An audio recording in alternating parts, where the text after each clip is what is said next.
around the time of October 7th last year, were you expecting something like this to happen in Israel? No, I had no expectation whatsoever. I thought the Palestine question was dead. And I had, even though I devoted the whole of my adult life to the Israel-Palestine conflict, I began in June 1982 when Israel invaded Lebanon. By 2020, I had reached the conclusion that the conflict was moribund and that it was no longer productive for me to invest the wholeness of my being in the conflict. And I have to say there was a selfish part to it. I wanted to explore new areas of intellectual and political inquiry. And so I was psychologically ready to move on.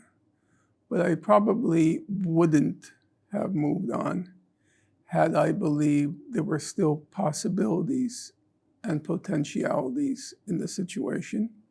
But I no longer believed it. For me, the test was the more the situation was quiescent on the ground, the more I began to write things which were more detailed and more detailed and more detailed, analyzing international criminal court jurisprudence, and I had no audience. My last book sold a little over 300 copies, and I was on Gaza, and I purchased half of those copies because I was trying to influence certain decisions that were being made at the International Criminal Court. So I was going to send them my book. But it was so finely detailed that I had to, at some point, ask myself the question, what's the point of this? Nobody is reading it.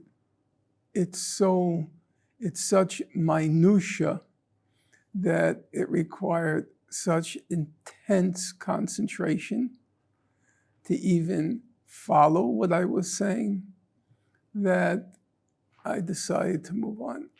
And then I wrote another book on cancel culture, identity politics. And then October 7th happened,